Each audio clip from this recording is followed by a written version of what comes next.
Hi, everyone. This time we are looking at chapter 12, which is personality. We'll look at all the big different theories and kind of like their main ideas or main tenets, ending with personality assessment. And so when we talk about this topic of personality, we're talking about your unique pattern of thoughts, feelings, and behaviors that persists over time and across situations, right? So there's kind of two parts to this definition. It's everything that makes you unique and sets you apart from others. And this also tends to be something that is relatively stable, kind of setting the stage very early in life and something that persists. Now, the example of like Snow White and the Seven Dwarfs, they're all only characterized by one thing. We are characterized by quite a few different patterns and thoughts and feelings and behaviors, but each one of us is distinct and has our own unique personality. Lots of different theories of personality, kind of explaining why we are the way we are, what has contributed to who we are. And that's where we'll go from here. We'll look at each one of the main perspectives and some of their big ideas. Starting with the first theory, which was the psychodynamic theory. And the quick analogy here is that humans are unconsciously motivated beings seeking to fulfill and balance sexual and aggressive urges. This is Freud's theory, the psychodynamic or psychoanalytic, kind of the first theories of personality to be formulated. Freud believed that all behavior is based on very unconscious instincts, has strong roots in our early childhood experiences, things that happen when we're quite young, looking a lot at the relationship with our parents. Freud talked a lot about what he called the unconscious mind, all of the thoughts, ideas, and feelings that we're not normally aware of, things that are buried like deep down underneath the surface. And the name for his theory was psychoanalysis, the type of theory and also therapy that Freud invented. Freud is often credited with inventing or kind of developing therapy. And you know it's Freud because he's always holding a cigar in his hand, which is actually what killed him in the end. He died of cancer of the mouth from smoking cigars his entire life. Kind of two big ideas that Freud proposed. One of them was talking about the three different structures of personality. He said that each one of us has an id, an ego, and a superego. And I think this picture is really, really helpful for that. The id is like the primal unconscious part of us. The ego is kind of the great compromiser and mediator in the middle. And the superego is kind of like the angel or conscience sitting on your shoulder. And what he said is that these three structures should ideally work in balance or in harmony. And if they're out of balance, it can lead to some struggles or issues. He's also really well known for his psychosexual stages of development, saying that we all have like this energy that he called the libido that focuses on different parts of our body as we age, right? That it goes from kind of our mouth and being fixated on the mouth to the anus as we go through potty training. Then we go into the phallic stage where everything is related to our genitals, latency where it goes underground, and then back to the genitals again when we're in the teenage years. And that energy kind of shapes and drives all of our behaviors and leads to a lot of different personality correlates. Now, in general, Freud's ideas were pretty controversial, right? Very sexual, very aggressive in nature, but he was the first one to really formalize and create a theory related to psychology. So he'll always hold a special place, even if his ideas are inherently a little bit flawed. Coming after Freud, we had new analysis or neo-analytic instead of psychoanalytic. Here we get people like Carl Jung and Erik Erikson. The analogy here is that humans are unconscious and conscious actors and goal-oriented strivers. Carl Jung was a student of Freud's, his beloved pupil, if you will, before he broke off and kind of formulated his own theories. Really interesting psychologist, probably one of my favorites. Freud talked about the unconscious mind. Carl Jung divided it up into the personal unconscious and the collective unconscious. He said that we have all of our own unique kind of individual thoughts and experiences and ideas that aren't developed, but that we also possess a collective unconscious, an unconscious mind that's inherited and common to members of the entire species, right? It really kind of like a lot of mystical ideas and a little bit of spirituality in his thoughts. Again, was his beloved pupil before he broke off and kind of went in his own direction. Another person who was very well known within this realm was Erik Erikson. And Erikson was big in the name of like human development and lifespan, which we just covered not too long ago. He talked about how our personality shifts and changes as we grow and throughout our lifespan, that we go through 8 different stages, and that in each stage there's kind of like an ego crisis that we have to face. So when we're really little, we're developing trust versus mistrust of the world. And then we have autonomy versus shame and doubt as we learn to do things on our own or feel like a sense of shame or doubt in our abilities. In the teen years, we're focused on identity versus role confusion, and then intimacy versus isolation as a young adult. So we had kind of a different focus for each stage of life, and that we hopefully end up on the left side or like the positive side. Otherwise, once we end up on the right, it kind of can snowball from there. Very big name, as they said, in development, and one of the people to propose that we grow over, excuse me, over our life in the entire lifespan. Another really huge theory has to do with biology, right? The biological personality theories say that we are bundles of genes, brains, and hormones, right? Looking at all these physical influences, specifically the role of DNA, right? Deoxyribonucleic acid, the main ingredient in our chromosomes and genes, forming all of our genetic information. Segments within DNA consist of genes, right? The biochemical units of heredity. These are going to determine our development. From this perspective, everything that we are is determined by biological factors, especially genes and DNA and genetic ones. And we would call that biological determinism. So we're looking at things like chromosomes and DNA and nuclei, the role that DNA can play in kind of setting the stage for everything that we will become. From the next perspective, the behaviorist perspective, we're looking at humans as intelligent rats running and learning life mazes, kind of the polar opposite of the biological perspective. From this one, we reject the idea of the unconscious mind that Freud proposed. We reject genetics and internal traits and motivations and so on. From this perspective, everything that we are is learned, right? So everything is learned through some type of conditioning. We have John Locke, who was the first one to kind of come up with these ideas. He talked about a blank slate or tabula rasa, that we're born blank, right? And that the environment and our experiences are going to write on our slate and kind of determine who we are.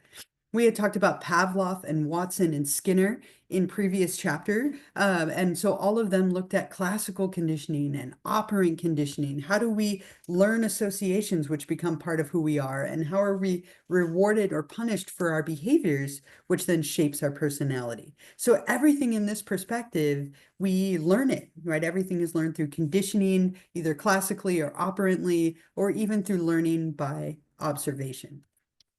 The next perspective looks at the cognitive approach. Cognitive personality theories say that we are little scientists and information processors, that we view perceptions of the environment and cognition as the core of what it means to be a person. In other words, the essence of our personality can be found in the way that we think. We also sometimes call these cognitive social learning theories, as proposed by Albert Bandura, who's this little guy right here. Viewing behavior as the product of interactions between our thoughts, learning, our past experiences, and the immediate environment. Very common too to combine cognitive and behavioral elements together to get cognitive behavioral psychology. But Bandura was really well known for his cognitive social learning theories, learning by observation. He's also really well known for the concept of self-efficacy, our expectations that our efforts will be successful. I wrote my entire master's thesis on self-efficacy, very familiar with the term. But Bandura kind of building on some of the theories before, kind of adding a couple of layers to it, saying that it's a little bit more of an interaction as we process the environment around us. Another perspective that's very, very popular in kind of a contemporary way are the trait personality theories. And according to this one, we are clusters of temperaments, traits, and skills. And traits are just dimensions or characteristics in which we differ in distinct ways. They're basically adjectives, right? If someone asked you to describe yourself, like you might do in a discussion, for example, To describe yourself in 5 words, and you used words like selfish or friendly or loyal or dependable or whatnot. All of those are examples of traits. And so, from this perspective, we use a limited set of adjectives or dimensions or traits to describe and kind of scale and compare individuals.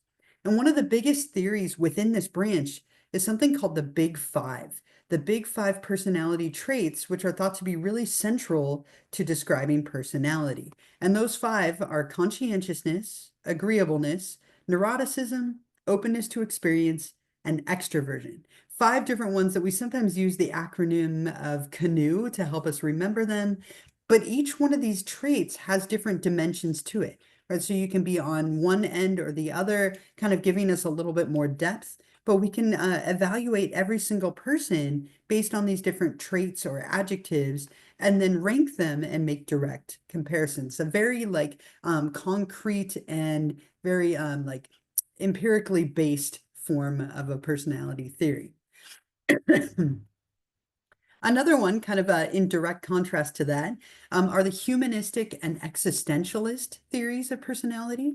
And from this branch, we are humans, are free and responsive beings seeking fulfillment of our spirituality and our potentials. This is a very like positive and kind of out there branch of psychology.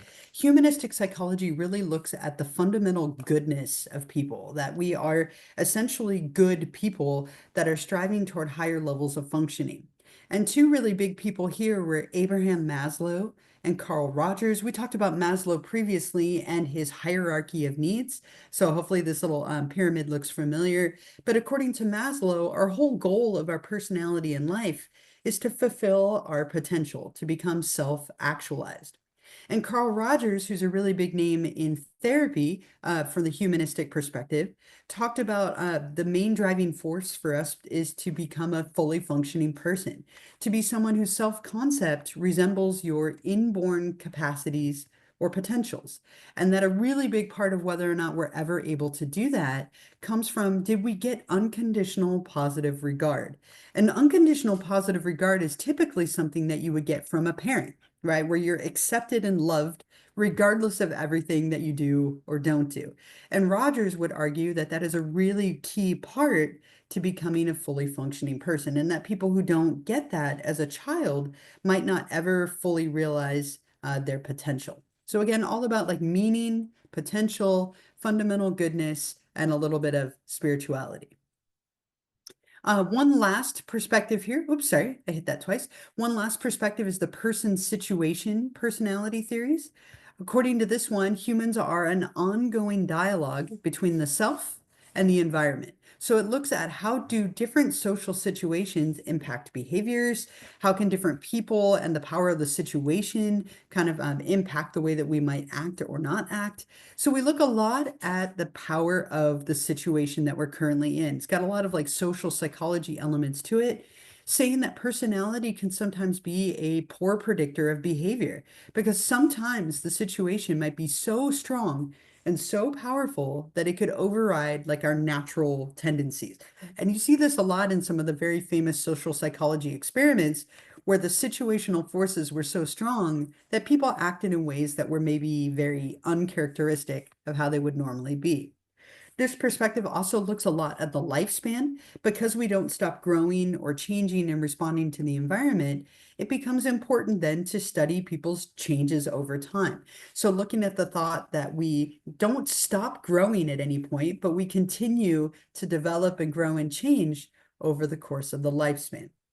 And of course, as everything else in psychology, it's probably some combination of all of these factors. When you put them all together, they're going to explain the complexity of personality, but each one tends to look at it in their own way. Each one has its own strengths and weaknesses, but all together, they tend to explain who we are and why we become the people that we become. The last topic here in this chapter is related to assessing personality. So we have lots of different theories as to what makes us who we are. We also have a couple of different approaches to how we can assess and measure somebody's personality. So we can do this through kind of 2 main groups of techniques: objective tests and projective tests.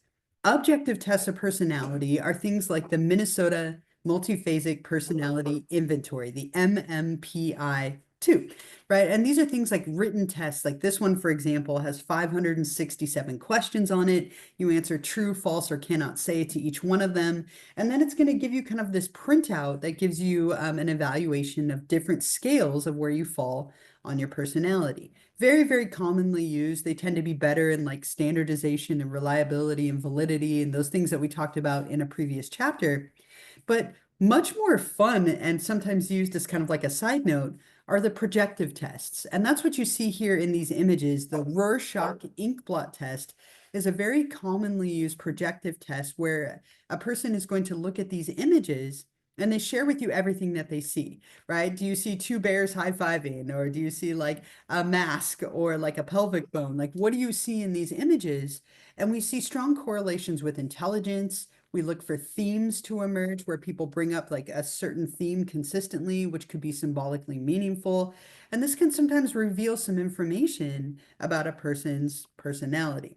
We also have one more projective test that's commonly used called the thematic apperception test, where you create a theme or a story from these kind of grainy, ambiguous pictures. And this is one of the actual pictures of that TAT or thematic apperception test, where you would look at this and you would create a story. What are they thinking? What are they doing? What just happened? What's about to happen? And again, the idea with these is that we look for themes or stories that might emerge where people might unconsciously project what's going on in their life onto the picture. And these tests, right, typically we use more of the objective tests, but these tests can give us a lot of information about why somebody is behaving the way they are, where they fall on different scales of personality, and so on. So they tend to be used quite a bit in like school settings and as part of maybe like a psychological assessment.